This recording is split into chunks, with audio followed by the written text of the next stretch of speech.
Cabinet मंत्री रहे हुड्डा साहब की के साथ राव नरेंद्र जी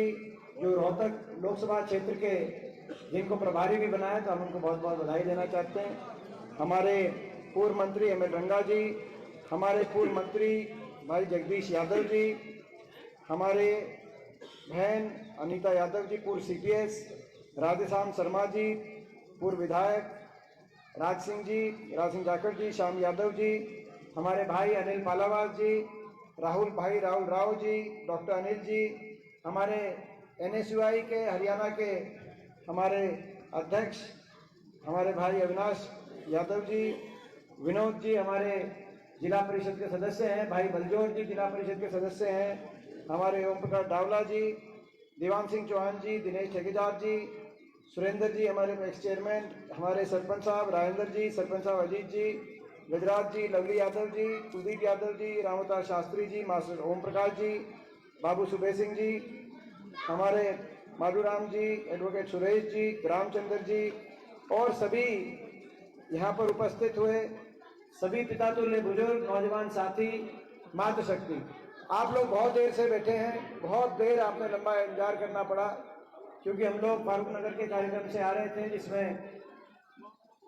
किन्हीं कारणों की वजह से उस कार्यक्रम में बहुत लंबा समय लग गया क्योंकि था वहाँ हमारी जनसभा, लेकिन जनसभा के साथ एक बहुत बड़ा जुलूस वहाँ पे लोगों ने निकलवाया हुआ था जिसमें और जब बीच में जब शुरू हो गया तो बीच में से निकल नहीं पाए, तो इसीलिए यहाँ पे लेट हुए, लेकिन बहुत देर से आप लोग बैठे हैं तो मैं ज़्यादा लंबी बात आपके बीच में नहीं कहूँगा। आज हम सब अपने भाई शहीद दीपक कुमार को श्रद्धांजलि दे रहे हैं और हमारे इसके साथ साथ हमारे गांव में जो शहीद शिवराम सोनो मोहर सिंह उनको भी हम श्रद्धांजलि दे रहे हैं और तीसरे भी शहीद है ना अपने गांव में जो तीन शहीद शिवराम जी, धर्मपाल जी और शहीद धर्मपाल को भी हम आज श्रद्धांजलि दे रहे हैं। हमारे तीन शहीदों को आज हम यहाँ श्रद्धांजलि दे रहे हैं और जब हम श्रद्धांजलि दे रहे हैं तो मैं समझता हूँ कि ये एक प्रतीक है हमारे इस इलाके की जो रोम रोम में देशभक्ति का भाव, देश के लिए सर्वोच्च कुर्बानी देने का भाव हमारे इस इलाके के अंदर, हमारे हर नौजवान के अंदर देश के लिए अपना सब कुछ न्यौछावर करने का जो देशभक्ति का भाव भरा हुआ है, उस बात का ये प्रतीक अपना जूडी गांव, इस गांव में हम जो श्रद्धांजलि दे रहे हैं। तो मैं समझता हूं कि जो लाल बहादुर शास्त्री जी ने एक नारा दिया था, जय जवान जय किसान, अगर उस नारे की गूंज सही मायने में देश के एक कोने में उसकी गूंज हर गांव में सुनाई देती है, तो हरियाणा और हरियाणा में भी दक्षिणी हरियाणा में जय जवान जय किसान के उस नारे की गूंज सुनाई देती है। जय जवान जय किसान का ये देश है और ये हमारा इलाका है। आज देश में, देश की फौज में हमें गर्व इस बात का है कि सबसे ज्यादा संख्या में हरियाणा से देश की फौज में 10% आज लगभग देश की फौज के में हरियाणा से भर्ती, और उसमें भी अगर कहीं सबसे ज्यादा अगर किन्हीं जिलों में है तो ये जो हमारे 2-3-4 जिले दक्षिण हरियाणा के जिले हैं, इन जिलों में सबसे ज्यादा मैं समझता हूं कि आज देश की फौज के अंदर ये हमारी एक परंपरा है और इस परंपरा और देशभक्ति के संस्कार हम अपनी अगली पीढ़ी को सौंप के जाएं। इसीलिए हम अपने शहीदों को जो है ये सम्मान दें और हम अपने शहीदों की इन कुर्बानियों को ना भूलें, और जो शहीदों के परिवार हैं उनको भी मैं यही कहना चाहता हूं कि शहीदों के जो परिवार, क्योंकि ये जब आपको याद होगा तो जब हुड्डा साहब के नेतृत्व में कांग्रेस की सरकार थी तो हमने नीति बनाई थी कि शहीद, कोई भी शहीद होता है तो 50 लाख की उस समय हरियाणा सरकार से आर्थिक मदद और उस परिवार में एक सरकारी नौकरी का प्रावधान की नीति बनाई थी। दुर्भाग्य की बात यह है कि 10 साल और उसको 12 साल पहले वो नीति बनी 2012 में, जिसमें 10 साल में उसमें कोई बढ़ोतरी नहीं की गई है। बाकी उस समय देश में सबसे ज्यादा आर्थिक मदद की जाती थी, कहीं कोई शहीद अगर जो है, अब 10 साल में कम से कम जो है मैं कितने हर चीज का, मगर उसमें कोई 1 रुपए की बढ़ोतरी भी खट्टर सरकार ने नहीं करी है। मैं इस पर कोई राजनीतिक बात नहीं कहना चाहता, लेकिन मैं खट्टर सरकार को कहना चाहता हूं कि आपको देश में उस समय सबसे सर्वाधिक शहीद सम्मान राशि हरियाणा में मदद होती थी। अब 2-3 प्रदेश ऐसे जिन प्रदेशों में जो है 1-1 करोड़ की भी जो है राशि की सहायता ऐसे परिवारों को होती है। तो मैं कहना चाहता हूं कि जब देश में सबसे आगे हरियाणा है फौज में, और हरियाणा में जब हमारी सरकार थी तो सबसे ज्यादा मदद होती थी, तो उस नीति को आप दोबारा से समझते हुए आप भी देश में सबसे ज्यादा हरियाणा के अंदर मदद कराइए शहीद परिवारों की। उस नीति को आप दोबारा से रिवाइज करिए, और तो हम आपका धन्यवाद करेंगे। नहीं तो हमें विश्वास है कि 4-5 महीने बाद खट्टर साहब हरियाणा में बदलाव आएगा, कांग्रेस पार्टी की सरकार आएगी, और आते ही हम शहीदों की जो सम्मान राशि है देश में दोबारा से सर्वाधिक कराने का हम काम करेंगे। मैं एक बात और कहना चाहता हूँ, आज इस अवसर पे कोई राजनीतिक बात नहीं, लेकिन ये बात सही है कि ये जो इलाका है हमारा, ये जो आज जो पूरा हमारा इलाका, इस इलाके को ऊपर लेके जाने के लिए जय जवान जय किसान, किसान के साथ साथ खेती बाड़ी के साथ साथ फौज का भी एक योगदान रहा है। आजादी से लेकर 2019 तक हर साल 5,500 की पक्की भर्ती हरियाणा से औसत होती थी, कभी 5,000 कभी 6,000, मगर औसत 5,500 की पक्की भर्ती हरियाणा, अकेले हरियाणा से प्रतिवर्ष होती थी। सरकारें आई सरकारें गई, लेकिन 1947 से लेकर और 2019 तक 5,500 की। लेकिन इस सरकार में एक अग्निपथ योजना आई। अग्निपथ योजना में वो जो 5,500 की पक्की भर्ती होती थी, उसकी बजाय पिछले साल 2 साल भर्ती नहीं हुई, और पिछले साल केवल 914 अग्निवीर लिए गए, जिसमें से आप समझ सकते हैं कि 3 साल के बाद 4 साल के बाद 210 पक्के किए जाएंगे, बाकी बिना पेंशन के घर आ जाएंगे। तो कहाँ एक साल में 5,500 की पक्की भर्ती, और कहाँ वो एक साल में केवल 210 पक्के जो है फौज के अंदर पक्की भर्ती। मैं समझता हूं कि ये अग्निपथ योजना है, ना तो इससे देश का कोई हित, क्योंकि फौज, देश की फौज मजबूत हो जो है, ये आज के दिन मैं समझता हूँ देश की सुरक्षा के लिए आज फौज के अंदर जो भर्ती में अग्निवीर जो लिए गए, उन अग्निवीरों में से कितने जो है नौजवान बीच में वापस आए हैं। आज मैंने प्रश्न भी पूछा था संसद में इस बात को लेकर। तो सरकार पूर्ण विचार करे, देश हित में पूर्ण विचार करे, देश की फौज की मजबूती के लिए पूर्ण विचार करे, क्योंकि अग्निपथ में 6 महीने की ट्रेनिंग है, 6 महीने की छुट्टी है, और 4 साल में से तो 3 साल जो है मैं वापस जो है फौजी को जो अग्निवीर जाएगा वो वापस आएगा। मैं समझता हूं कि इसमें देश की फौज भी के लिए भी अच्छा नहीं है। हरियाणा जैसे प्रदेश और इस इलाके के लिए खास तौर पे जहां से 5,500 फौजी हर साल पक्के जाते थे, हमारे नौजवानों के लिए भी अच्छा नहीं। आज देश में सबसे ज्यादा बेरोजगारी आज हरियाणा प्रदेश में है, और उस बेरोजगारी में खट्टर सरकार का जितना योगदान है, ये अग्निपथ योजना भी मैं समझता हूं उस बेरोजगारी को ये अग्निपथ योजना के माध्यम से भी। तो हम सरकार से आग्रह करना चाहते हैं, आप इस योजना को वापस लें, और नहीं तो हम इस योजना को वापस लेने की लड़ाई लड़ेंगे। और जो है जब तक पक्की भर्ती दोबारा से फौज में जिस पक्की भर्ती की वजह से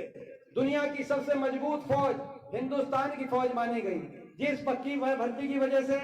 चाहे पाकिस्तान से 71 में पाकिस्तान के 2 टुकड़े करने का काम हमारी फौज ने किया हो, चाहे कारगिल के युद्ध में पाकिस्तान को झुकाने का काम किया हो, चाहे उस पक्की भर्ती की वजह से सर्जिकल स्ट्राइक करने का काम किया, बालाकोट जो है पुलवामा की बात रही हो, उस पक्की भर्ती वाली फौज जिसने दुश्मन को बार बार झुकाया, मैं सरकार से कहना चाहता हूं आप उसको बदल के अग्निवीर इस फौज की बनने की बजाय देश हित में, देश की फौज के हित में आप उस परंपरा को दोबारा से कायम करें। मैं आज इस मौके पे जरूर कहना चाहता हूं। मैं ये भी इस अवसर पे जो संसद के अंदर मैंने बात रखी थी, जो वो बात दोहराना चाहता हूं कि ये बात पिछले 3-4 साल से हमारे क्षेत्र के अंदर एक आंदोलन, बहुत बड़ा एक आंदोलन बना, अहीर रेजिमेंट की मांग को लेकर एक आंदोलन बढ़ा पिछले 3-4 साल में। उस आंदोलन ने एक बहुत ही लोगों का उसको समर्थन प्राप्त हुआ। दुर्भाग्य की बात यह है कि खट्टर सरकार ने उस आंदोलन को गुड़गांव के अंदर उस आंदोलन को कुचलने के लिए बहुत से नौजवानों पर मुकदमे बनाने का काम किया। लेकिन वो एक ऐसी मांग है जिस मांग को मैं समझता हूं कि किसी को कई मांग ऐसी होती हैं बताने की आवश्यकता नहीं कि कितनी ये जायज मांग है। ये जायज मांग, और इसकी गवाही संसद में खड़े होकर भी मैंने दी थी, और मैंने यही कहा था कि बचपन से इस इलाके में, मेरी जो कर्म भूमि इलाका है दक्षिण हरियाणा, एक गांव में जब हम जाते हैं, अगर देश में किसी भी क्षेत्र में हर गांव में आपको शहीद की प्रतिमा मिलेगी, मुझे गर्व है वो मेरे दक्षिण हरियाणा की इस कर्म भूमि में, इस इलाके के अंदर। यहाँ पर जो है मैं समझता हूँ कि लोग जो गौरवशाली इतिहास देश के लिए कुर्बानी देने का गौरवशाली इतिहास, ये जो अहिरवाल क्षेत्र का इतिहास है, मैं समझता हूँ उसको किसी परिचय का वो मोहताज नहीं है। जब जब देश पे खतरा मंडराया, जब जब देश पे खतरा मंडराया, जब जब देश को रक्षा सुरक्षा देने की बात आई, चाहे वो 1857 के युद्ध की बात हो, चाहे वो चीन और पाकिस्तान से लोहा लेने की बात हो, चाहे वो रेजांगला की पहाड़ी की बात हो, तो मैं समझता हूं कि हमारे इस अहिरवाल क्षेत्र ने जो कुर्बानी दी वो देश के सामने वो उदाहरण दूसरा जब नहीं है। तो मैं इसलिए ये कहना चाहता हूं कि भैया अहिर रेजिमेंट की जो मांग है, इस अहिर रेजिमेंट की मांग को भी जो आप अभी कह रहे थे, जो संसद में मैंने वो बात उठाई है, और जो मैंने बात उठाई, बहुत से भाजपा के सांसदों ने भी मेरे को आके समर्थन दिया। जब मांग उठाई, कहते हम बोल नहीं सकते, कहें कि भाई हम बोल नहीं सकते, लेकिन आपने बात उठाई है तो भाई आप हमारी तरफ से, हम भी आपका समर्थन करते हैं। तो ये मैं समझता हूँ प्रजातंत्र में जो, इसीलिए तो ये इस मांग को भी सरकार अपना समझे, इस मांग को देखे। बाकी आखिर में मैं कोई राजनीतिक बात ना करते हुए, जूडी मेरा अपना गांव है, बचपन से मेरा इस गांव में आना जाना है, हमेशा गांव का पूरा प्यार प्रेम आशीर्वाद मुझे हमेशा मेरे को प्राप्त हुआ। और मैंने भी हमेशा गांव के लिए, जब मैं सांसद था तो गांव के लिए मैंने हमेशा अपनी तरफ से ईमानदारी से जो हो सकता था इस इलाके के लिए और गांव के लिए मैंने हमेशा अपनी जी जान से कोशिश करी। और यही कह सकता हूं, कभी आपके आशीर्वाद से दोबारा मुझे अवसर मिलेगा तो मैं जो पहले करी थी उससे भी ज्यादा बढ़ चढ़कर मैं इस गांव के लिए, उस इलाके के लिए कोई कसर मैं नहीं छोड़ूंगा। तो भाई, तो ये जो मैंने बात कही, तो भाई ये मैंने बात कही कि भाई दोबारा आशीर्वाद मिलेगा तो मैं कोई कसर नहीं छोड़ूंगा। तो मैं आपसे पूछना चाहता हूँ, आप कहो ये आशीर्वाद आप दोगे, तो आप कहो कि भाई इस बार यहाँ से तो आशीर्वाद दोगे कि नहीं दोगे? जूडी वालों में पूछना चाहता पड़ेगा। भाई मैं विश्वास दिलाता हूँ कि भाई ये आशीर्वाद आपका, क्योंकि इस इलाके ने हमेशा साथ दिया, जो हमेशा आशीर्वाद मिला, हमेशा साथ दिया। एक चुनाव में कसर रह गई, लेकिन मैं मानता हूँ कि जो है इस बार मुझे पूर्ण विश्वास है कि जो कसर रह गई थी, इस बार उस कमी कसर को पूरा इलाका मिलकर पूरा भी करेगा, और जो है ये मुझे पूरा विश्वास है। तो मैं एक बार फिर पूरे गांव को अपनी तरफ से आज इतने भव्य जो प्रतिमा का अनावरण, मैं तो ये कहता हूँ कि 1.5 महीने पहले आप लोग आए थे इसका न्योता निमंत्रण देके। मैं तो पिछली 27 को ही आने को तैयार हो रहा था, मतलब कई गांव को पता है, क्योंकि पिछली 27 को प्रोग्राम था हमारा भूरावास गांव में, भूरावास गांव में। तो मैं तो पिछली 27 को, क्योंकि मैं 27 को लिख दी,